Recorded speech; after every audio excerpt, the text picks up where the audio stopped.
이제 다음 페이지에 11번 문제부터 봅시다.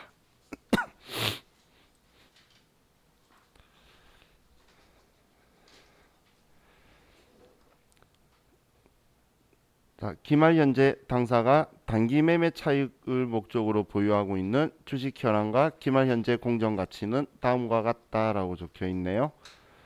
자, 이번엔 단기 매매 증권 이야기네요. 그럼 먼저 단기 매매 증권은 자, 우리 일반적으로 이동평균법으로 장부에 기록을 해요. 그럼 얘네들 그냥 합쳐버린다는 이야기예요. 그래서 시험에서 나오게 되면 그냥 얘네들 오르고 내린 거 순회고로 해서 처리를 하면 돼요. 자, 그럼 지금 첫 번째 우리 삼화 보통주를 보면 우리가 차익만 유가증권을 할 거니까 지금 차익만 가지고 생각을 하면 우리가 취득원가가 15,000원인데 기말 공정 가치가 16,000원이면 1,000원이 올랐죠. 그러면 천주가 주당 1,000원이 올랐어요. 그러면 이번엔 플러스 100만 원이 되었네 라고 생각하시면 되고 100만 원 올랐네. 다음 우리 동성 거 보면 이번엔 얘도 1,000원이 올랐네요. 그런데 500주가 1,000원이 올랐어요. 그러면 얘는 50만 원이 올랐네라고 보면 되겠네요. 뭐 둘 다 올랐으니까 그럼 합쳐서 150만 원이 올랐죠. 그러면 자, 우리 이제 오는 만큼 단기 매매 증권을 높여줄 거예요. 대변에 단기 매매 증권 150만 원을 높여주고 자, 대변에 단기 매매 증권 평가 이익이다 150만 원 이렇게 써주면 되겠죠. 자, 만약에 얘가 내렸었다면 순회고로 하면 그냥 50만 원만 올랐다고 했을 거예요. 얘가 마이너스였다면 그렇게 해서 순회고로 하시면 돼요. 이동평균법을 쓰기 때문에 장부가액은 우리가 지금 유가증권 관리대장 쓰는 게 아니죠. 그래서 장부에 순회고로 남겨두시면 돼요. 자, 다음 12번 12월 31일 부가가치세 신고기간에 대한 부가세 예수금 1339만 9,990원과 부가세 대급금 1260만 원을 정리하고 납부세액은 미지급 세금 계정으로 처리하다. 자, 이 분계가 나오면 자, 우리는 먼저 자, 위치를 자, 예수금 정리하는 거니까 차변에 부가세 예수금 자리 잡고 대변에 부가세 대급금 자리를 잡고 그리고 문제에서 알려주는 금액을 써주고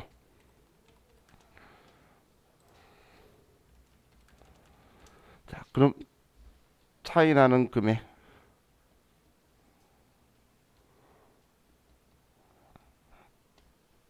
차이 나는 금액이 79만 9,990원이네요.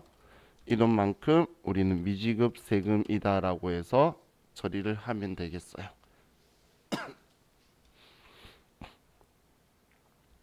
이 위치만 잡으면 그냥 쉬운 문제죠.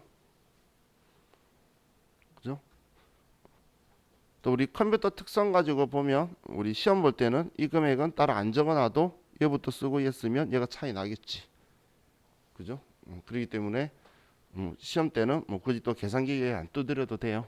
프로그램에 쓸 때 얘부터 쓰고 얘 쓰면 자동으로 차익이 나올 거니까. 자, 다음 13번은 자동 결산을 할 거고 얘는 자동 결산이라고 체크해 놓고 자, 14번은 자, 우리 퇴직급여 충당 부채인데 자동 결산 할 거예요. 그런데 보면 퇴직급여 충당 부채에 설정하기 전 퇴직급여 충당 부채 잔액이 영업복구 2,300이 있는데 추계액이 2,700이네요. 그럼 옆에 400만 원 추가할 거라고 추가액이 400만 원이다라고 일단 금액만 써두고 자동 계산해서 할 건데 아이고 얘는 옆에 400만 원이다라고 그냥 써놓고 추가할게. 제조부 거는 추가할 금액이 200만 원이다라고 써두면 되겠죠.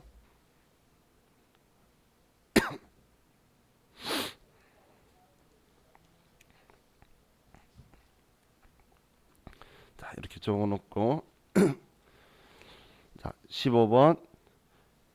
자, 감가상각비에 대한 거, 뭐 본사 거, 생산 공장 거 이렇게만 구분해 놓고 우린 자동 계산할 거예요. 자, 16번. 정기말 재무상태표에 계상되어 있는 개발비 2천만 원은 5년간 상각하며 2019년부터 상각하였다. 2020년도 말 무형자산 상각을 분개하라. 자, 이것도 자동 계산할 건데, 자, 이거는 지금 올해 무형자산 상각비가 얼마가 되죠? 지금 이런 문제가 있으면 지금 우리한테 제시해 주는 게 정기말 재무상태표에 계상되어 있는, 이 말은 지금 장부가액이 2억 2천만 원이라는 거죠. 그럼 2019년부터 상각을 했으니까 지금 5년간 상각하면 잔존 내용 연수는 4년이죠. 이해가시나요? 그럼 4년간 쓸 수 있는 게 2천만 원이다라는 거 이해가시나요? 지금 우리 무형자산은 자 보시면 무형자산은 직접법으로 상각을 하죠. 그래서 취득할 때에 자, 얘를 우리가 차변의 개발비 2,500만 원, 대변에 우리가 예를 들어 2,500만 원 이렇게 썼어요.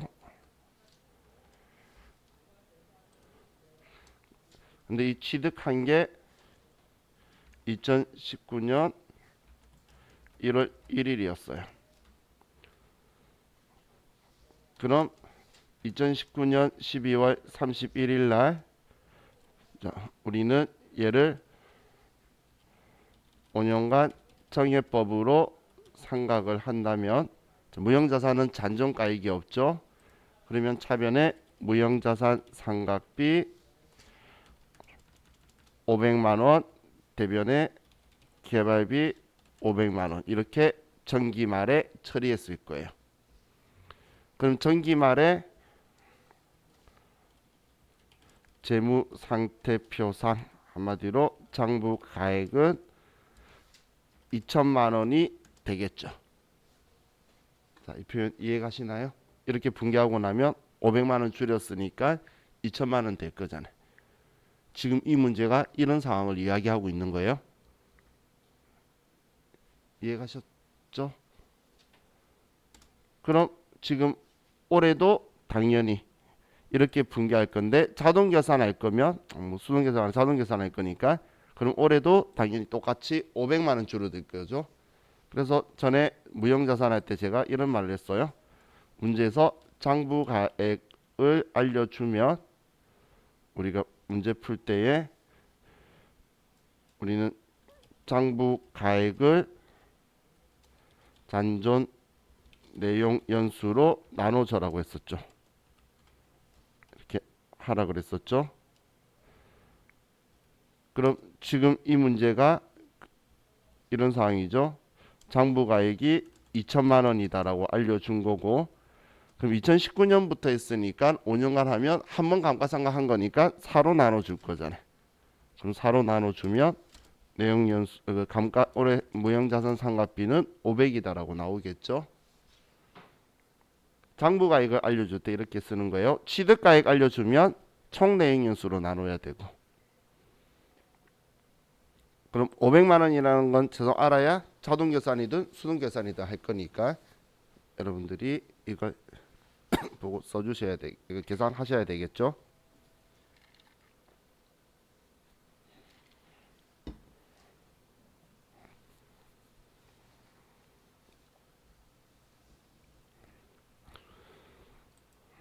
자, 다음 대손충당금은 외상매출금 받으러 미수금에 대해서 1% 한다. 뭐 이거 정도만 두고 이따 자동 계산하면 되고, 단기 법인세 등은 560만 원이다. 이것도 이따가 보면 되겠네요. 자, 그럼 이제 우리 정리를 했으니까,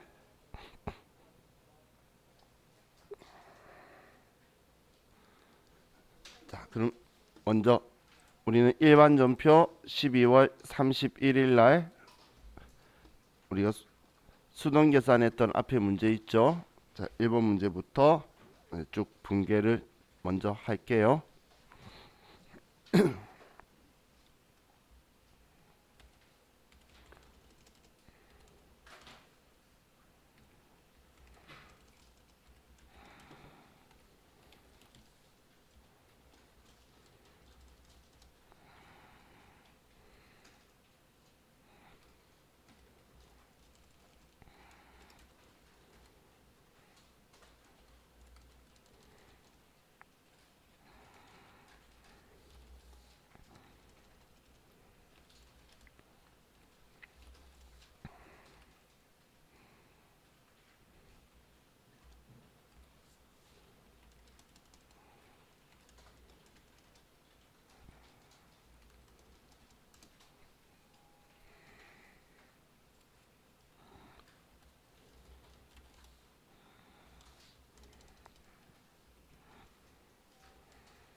여기까지 입력하고 이제 창 닫고 계산자료 입력으로 들어갈게요. 자, 시험 때는 완벽하게 입력하고 들어가야 되는 건데 뭐 지금은 그 영향 없이 입력할 거니까 신경 쓰지 말고 계산자료 입력하는 거 볼게요. 자, 이제 계산자료 입력 클릭해서 제가 여기 회계기간 쓰지 말고 그냥 엔터 쳐라 그랬죠.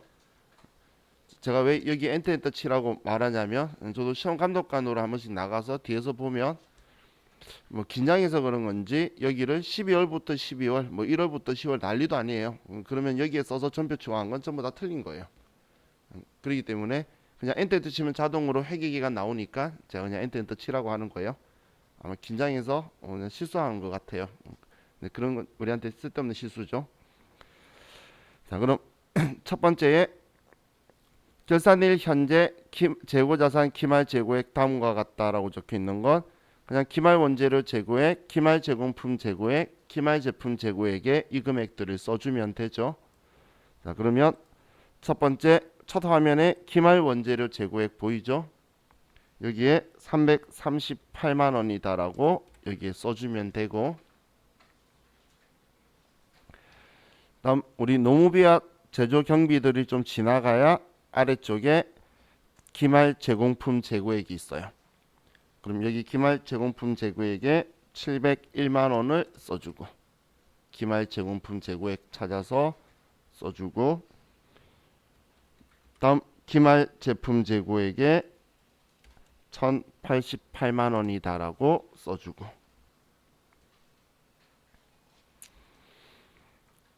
자, 이렇게 하면 이제 매출 원가 분기할 준비가 된 거예요. 자, 다음 두 번째는 퇴직급여 충당 부채하는 건 영업부 거 우리 400만 원 하고 제조부 거 200만 원 적어뒀죠. 그럼 영업부는 우리는 판관비 아래에 급여가 있고, 급여 아래에 있는 퇴직급여 전입액에 우리 추가할 금액 400만 원을 쓰고, 400만 원 쓰고, 급여 아래쪽에 있는 퇴직급여 전입액에, 다음 제조부 거는 화면 위로 올려서 매출 원가 쪽에 가면 노무비에 임금이 있죠. 그럼 임금 아래에 있는 퇴직급여 전입액에 추가할 금액 200만 원이다라고 써주면 되겠네요.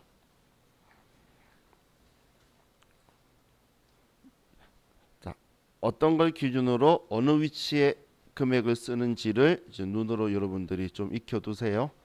지금 제가 그것 때문에 급여 아래에 있는 거 쓴다, 영업부 거는, 그리고 제조부 거는 임금 아래에 있는 거 쓴다, 이렇게 기준점 말씀드리고 있죠.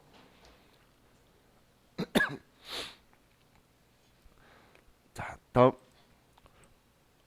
15번 단기 감가상각비는 다음과 같이 계산하기로 하였다. 자, 본사 영업부 건물이 있네요. 생산부 잠시 후에 하고 본사 거만 하나 있으니까 본사 거는 판관비의 감가상각비로 가서 아래쪽에 판관비의 감가상각비가 있죠. 본사 거는 판관비 아래에 있는 감가상각비에 지금 건물이니까 건물에 1460만 원이라고 써주고, 우리 판관비 아래에 감가상각비에 건물 찾아서 1460만 원 써주고, 다음 생산 공장 건물하고 기계장치는 자, 위쪽에 보시면 지금 우리 매출 원가의 아래쪽에 보면 일반 감가상각비라고 있죠. 매출 원가 아래에 일반 감가상각비, 일반 감가상각비 아래쪽에 있는 생산 공장 건물 330만 원을 여기에 써주고, 기계장치에 500만 원을 써주고. 그래서 제가 기준을 이렇게 잡았어요. 매출 총익 기준으로 위에는 500번대, 아래는 판관비니까 800번대라 생각해서 위쪽은 공장 거, 예, 일반 감가상각비는 여기에는 500번대, 여기에는 800번대 이렇게 써주면 되겠죠. 기준을 여기로 잡고 있으시면 돼요. 자, 다음 우리 16번에 개발비에 대해서 방금 무형자산 상각비 500만 원만 계산을 해뒀죠. 자, 그 계산해둔 500만 원을 자, 이제 판관비 쪽에 아래에 보면 우리 무형자산 상각비에 개발비가 보이죠. 판관비 아래쪽에 무형자산 상각비에 개발비에 500만 원을 써주고, 여기 500만 원 써주고,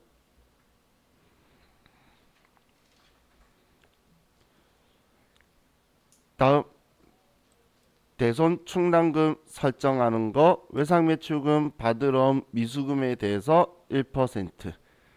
그럼 위에 대손 삼각 버튼 누르고, 자, 1% 확인했으면, 자, 외상매출금, 받으러옴, 미수금 얘만 제외하고 전부 다 플러스네요. 그럼 문제 없으니까 이렇게 세 개만 설정하라고 하는 거 남겨놓고,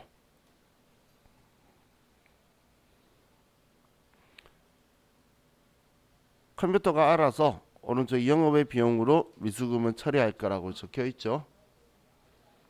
자, 그럼 이렇게만 남겨두셨으면 아래 결산 반영 버튼 누르면 우리가 아래쪽 여기에 금액 들어와 있고, 그리고 아래쪽에 영업의 비용에 기타에 대응 상각비로 처리할 거라고 금액이 들어와 있어요. 방금 결산 반영 버튼 눌렀으니까 내려보면 들어와 있을 거예요. 자, 다 하셨죠? 자, 그럼 이제 마지막으로 우리 법인세 560만 원으로 계상한다. 자, 선납세금 포함해서 처리해라. 그럼 법인세 문제가 나오면 K랩에서는 그냥 무조건 자동 결산으로 할 거고, 자, 아래에 보시면 선납세금이 결산 전 금액에 300만 원 있죠. 그럼 이 300만 원은 결산하기 전인데 이 300만 원 결산에 반영할 거잖아요. 그래서 결산 반영 금액 여기에 300만 원을 그대로 써주고,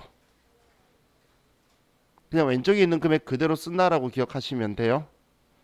왼쪽은 장부 거 보여주는 거니까. 그럼 여기 아래는 우리 총 법인세가 문제에서 560만 원이죠. 560만 원인데 300만 원 우리가 미리 세금 냈으니까 추가로 뺀 나머지가 260만 원이죠. 그래서 여기에 260만 원이다라고 써주는 거예요. 그럼 지금 문제에 있는 법인세가 지금 문제에 있는 560만 원하고 일치하죠. 그죠? 얘가 560만 원이 문제하고 일치한 게 선납세금 300, 그리고 내년에 내 거 260이다. 추가 계상액에 써준 거예요.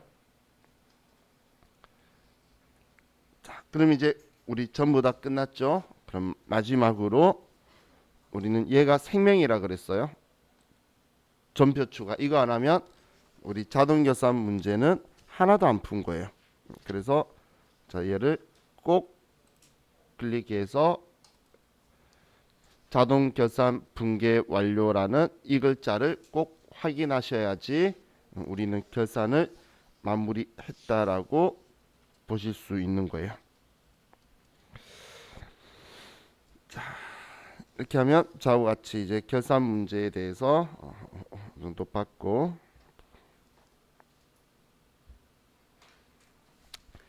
자, 다음 이제 우리 교재 뒤에 보면 이제 장부 조회 문제가 있는데,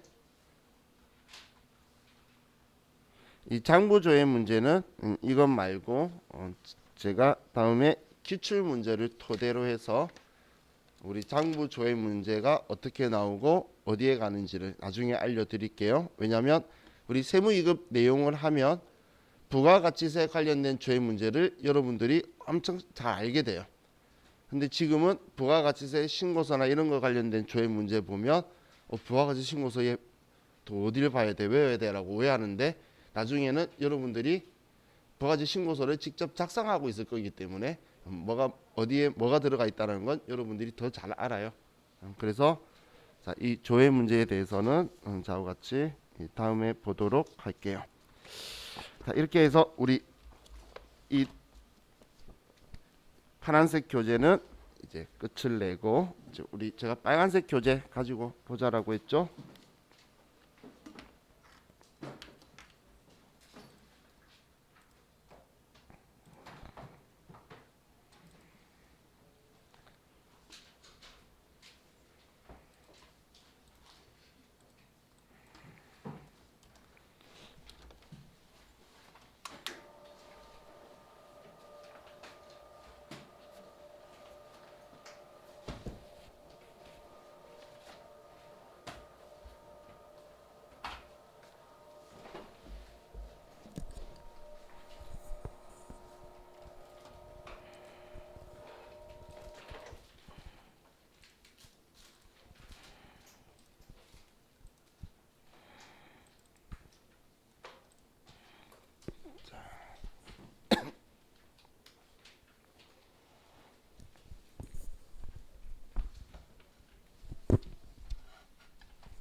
그럼 우리 빨간색 교재 바로 40페이지로 가서 이번엔 다시 저와 같이 재무회계 부분을 보고 그리고 분계하고 그리고 이제 부가가치세 이론을 하고 다시 그리고 매입 매출 전표를 하고 그리고 이제 우리가 하지 않았던 부가가치세 부속 서류로 들어갈 거예요. 그럼 그 부속 서류를 하고 나서 제가 여러분들의 컨디션을 보고 바로 원천징수 갈지 결산하고 원천징수 갈지 어느 순서는 뭐 어느 거든 여러분들이 분계를 까먹으면 안 되는데 그때 어떤 컨디션인지를 봐가면서 원천징수 넘어갔다 건지 한 후에 마지막 원가 회계하고 우리 기출문제 푸는 순서로 갈 거예요. 자, 그럼 우리 파란색 책에 여러분들이 처음 했던 공부 내용들이 적혀 있으니까 그것도 참고하셔야 되는 게 자, 여기에는 너무 기초적인 건 안 적혀 있어요. 근데 내용은 조금 어려운 것처럼 적혀 있지만 오히려 파란색 책 공부하고 나면 이 책이 더 쉽다고 말하시는 분들도 있어요. 왜냐면 처음에 파란색은 우리 비전공자들이 봤을 때 뭔 말인지 몰랐다가 이제는 이제 들을 수 있는 이제 눈으로 좀 바뀌었기 때문에 좋긴 한데 이제 그 책에 없었던 부분을 제가 설명을 좀 더 해줄 거예요. 살이 조금 더 붙을 거예요. 그래서 그 부분은 제가 좀 집중적으로 하고 기본적인 부분은 여러분들이 인지하는 선으로 같이 이야기를 해가도록 할게요. 자, 그럼 우리 40페이지에 현금에 대해서 적혀 있는데 자, 이 현금이라는 계정 과목은 뭐 우리가 이제 분계를 많이 했기 때문에 많이 봤었죠. 그 분계할 목적으로 제가 여러분한테 현금에 대해서 우리가 정말 통화인 주하나 지폐도 현금이라고 하고 그리고 통화 대용 증권도 현금이라고 하는데 내가 발행한 수표가 아니면 전부 다 현금이다라고 쓰자라고 했죠. 이제 그 느낌 여러분들 잘 오시죠? 다른 사람이 발행한 수표는 뭐 자기압 수표든 우리 동전 발행 수표든 전부 다 내 입장에서는 그냥 현금인 거예요. 그렇죠? 자, 그리고 현금 과부족이라는 계정 과목은 오늘 계산하면서도 우리가 봤었었죠. 얘는 미결산 항목으로 일단 기중에는 현금 시제를 맞추기 위해서 처리를 하는 거예요. 그럼 기중에 만약에 발생을 한다면 시험에 기중 발생 부족해버린 거에 대해서는 문제가 잘 등장은 안 하는데 항상 기준은 이렇게 잡으셔야 돼요. 장부의 금액을 우리는 실제 금액으로 조정하는 거예요. 이렇게 우리는 조정을 할 거다라는 기준점을 가지셔야 돼요. 모든 상황이 실제 값이 장부에 있도록 우리가 조정을 해줄 거예요. 장부 혼자 금액을 추상적으로 다니는 게 아니고 실제 값으로 우리 장부 금액을 실제 값으로 조정을 해줄 거예요. 그럼 이렇게 조정해 줄 때에 원인 모를 때 쓰는 계정 과목이 현금 과부족이다라고 생각하시면 돼요. 그럼 이 현금 과부족 계정 과목은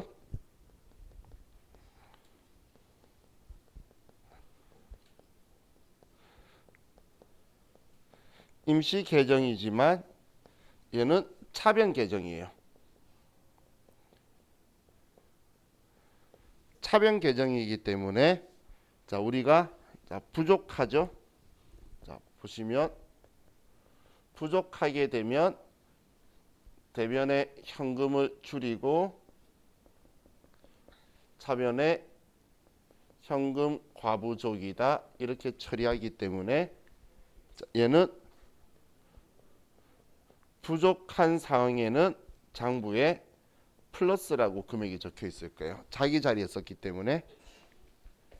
그런데 과잉일 때는 우리가 분계를 차변에 현금이라고 쓰고 대변에 현금 과부족 얼마다라고 쓰면 차변 계정인데 대변에 써버렸죠.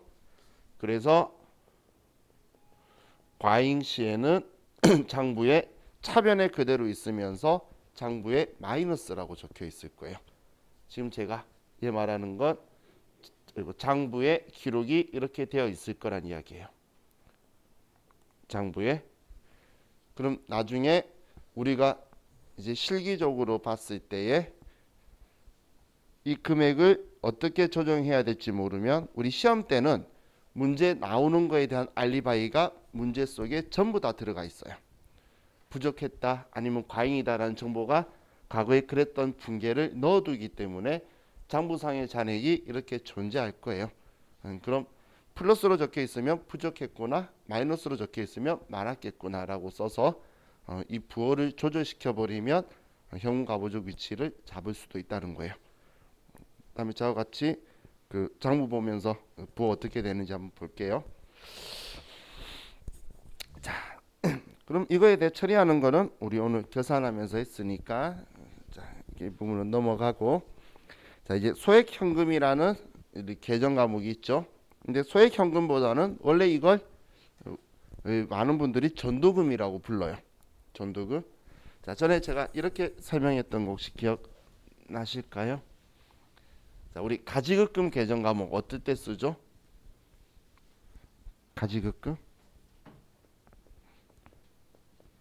자 이제는 우리 지금 두 번째 사이클 도는데 이제는 안다 모른다를 저한테 사인을 보내줘야 돼요. 여러분들이 왜냐면 모르면 제가 다시 한번 설명을 해줘야 될 거잖아요. 근데 제가 만약 여러분들이 다 안다 생각하고 싹 지나가 버렸다가 걔가 시험에 나오면 우리 서로 안타까운 일이 발생하겠죠. 그래서 이제 안다 모른다를 저한테 신호를 보내주세요. 모른다고 인상 쓰라는 거 아니에요. 그럼 소바다 무서워요. 자, 그럼 우리 가지급금은 어림잡아 대략적으로 쓰는 계정 과목인데 이 가지급금을 다른 용도로 많이 쓴다라고 했죠. 우리 그 대표이사가 개인적으로 쓴 게 대표이사가 회사 돈을 빌려간 걸로 가지급금을 써버릴 거예요. 그럼 그거하고 지금 우리가 출장비 같은 여비 계산액 이런 것들을 가지급금 쓰는 거랑 계정 과목 성격이 다른데 충돌 나버리잖아요. 그래서 이걸 지금 현재 전도금으로 계정 과목이 전환이 되고 있는데 실제 이 전도금이 지금 우리 책에 적혀 있는 정액자금 선거법, 부정액자금 선거법으로 쓰는 거예요. 그럼 정액자금 선거법이라는 말이 뭐냐면 우리 공사 현장의 현장 소장님한테 우리 100만 원 드릴 테니까 쓰시고 본사 들어올 때마다 영수증 주시면 다시 100만 원 채워 드릴게요 하는 그런 식으로 돈 주는 거 있죠. 그런 게 전도금이에요.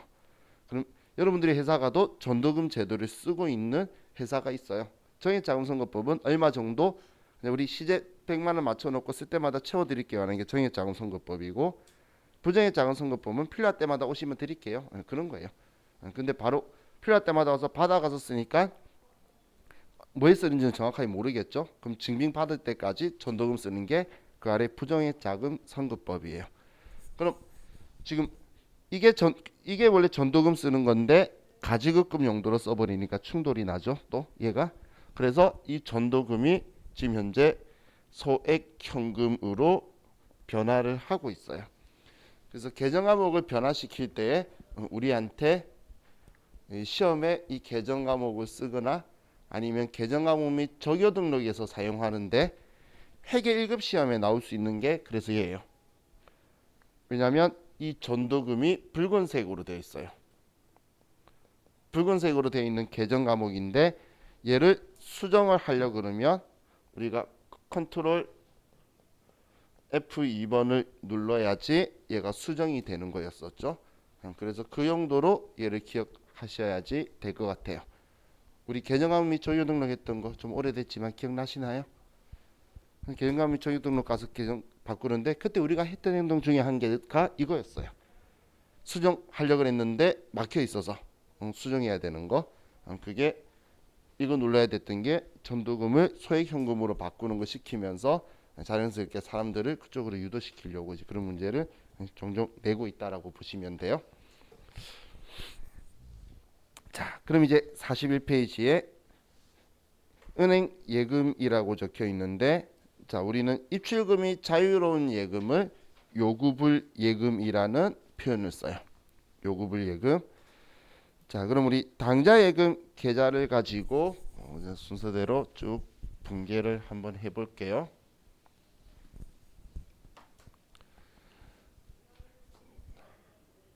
자, 우리 회사가 보통 예금에서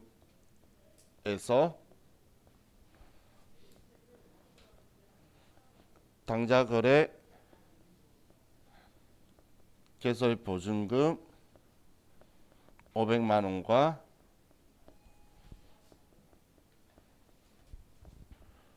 당좌 예입 100만 원을 해요. 자, 이렇게 분계가 나오게 되면 자, 우리는 대변의 보통 예금에서 총 600만 원이 나가겠죠. 보통 예금에서 600만 원이 나가고 자, 당좌 거래 개설 보증금 계정 과목이 뭐죠? 얘가 정말 신기한 게 우리가 계정 과목이 이 상황이나 외래어나 한자어를 쓰면 계정 과목이 나온다라는 그걸 나도 모르게 인지를 하고 있다가 얘는 이 글자랑 전혀 상관이 없기 때문에 생각이 반짝반짝 안 떠올라요. 그래서 시험에 얘를 계정 과목 물어보는 걸로 나와요. 우리 투자자산할 때 공부했었어요. 투자자산할 때 얘가 특정 현금과 예금이다라는 계정 과목으로 쓴다. 그때도 제가 유추 잘 안 되죠 하면서 사용에 제한이 있는 거치성 예금이라고 이야기했던 거. 그걸 들었을 때는 왜 생각이 안 날까 생각하는데 정말 신기하게 많은 사람이 생각이 잘 안 나요. 거기다가 이걸 겨우 생각해냈는데 그 다음 말하는 게 얘 보증금이잖아요. 그래서 얘 계정 과목에 거래처를 꼭 써야 돼요. 야, 정말 틀리기 좋겠죠. 계정 과목 생각 안 나다가 생각해냈는데 거래처 안 쓰고 그렇게 실수가 많아요. 자, 그리고 이제 차변에 당좌 예금에 100만 원을 들어왔다. 자, 이렇게 처리를 하겠죠. 자, 이제 지금 이제 제가 쓰는 거는 기출 문제에 나왔던 분계를 위주로 이렇게 쓸게요. 계속 우리 얘 쓰는 건. 자, 그럼 이제 이 상황에서 자, 우리 회사가 원재료를 구입하는데 원재료 120만 원을 구입하면서 당좌 수표를 발행했어요. 자, 그럼 원재료 샀으니까 차변에 원재료 120만 원이다. 그런데 시험에서 이렇게 예를 줄 거예요. 당좌 예금 잔액은 100만 원이다. 혹은 합계 잔액 시산표에 당좌 예금 잔액을 줘야 하라고 적혀 있을 거예요. 지금 이제 이렇게 100만 원만 있는 상황이다라는 이야기죠. 그럼 우리는 120만 원치 샀는데 수표 발행했는데 금액이 120인데 잔액이 100만 원이라면 자, 이렇게 나오면 일단 당좌 예금은 잔액 있는 만큼만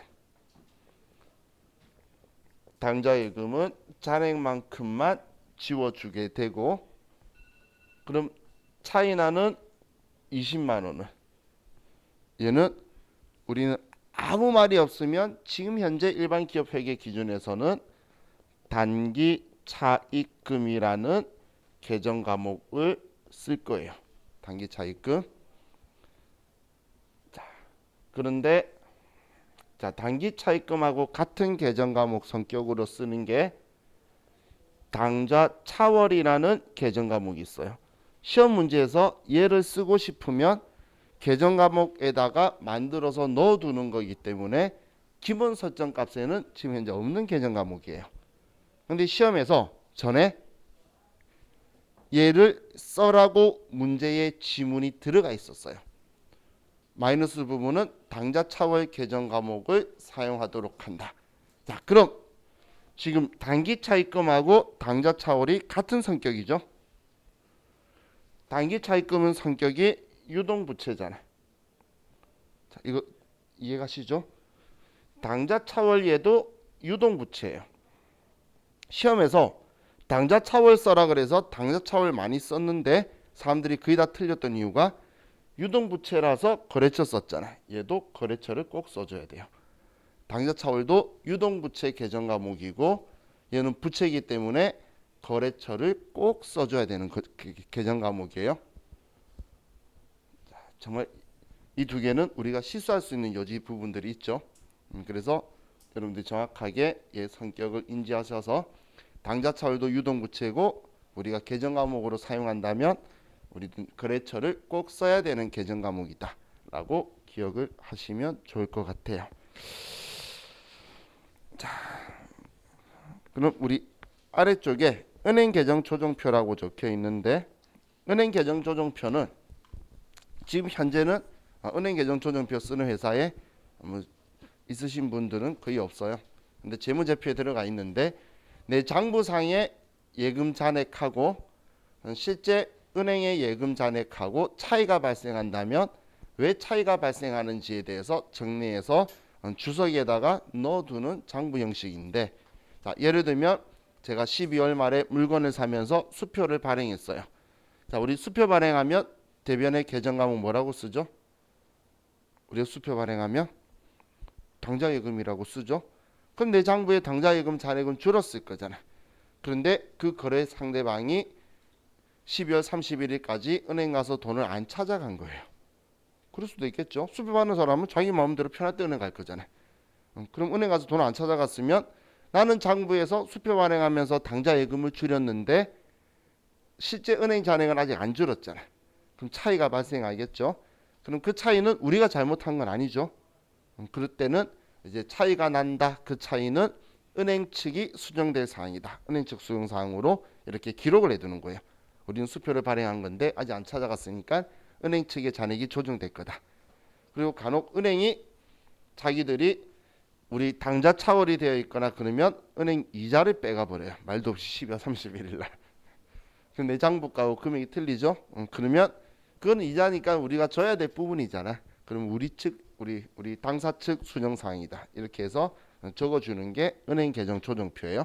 그냥 어떤 건지만 제가 알려드린 거지 우리가 이런 걸 작성하고 하는 건 아니에요. 자, 이제 우리 수업은 지금 우리 이 책 가지고 우리가 과거에 했던 재무회계 있죠? 그 중에 했던 부분에 대해서는 이제 이런 식으로 설명을 드릴 거예요. 그때는 우리 제일 처음 만났을 때는 당좌예금이 뭔지도 당좌 수표가 뭔지도 모르는 상황이었기 때문에 제가 그 수표 제도를 설명을 하는 게 길었던 거고, 지금 이제 당좌 수표가 뭔지는 직접 못 봤어도 인지하고 있잖아요. 그럼 이제 우리가 뒤에 썼던 교정 과목들도 이제 같이 섞어가면서 얘를 쓰는 걸 이렇게 보도록 할게요. 자, 우리 시간 좀 됐으니까 쉬었다가 다음 페이지 할게요. 쉬었다 합시다.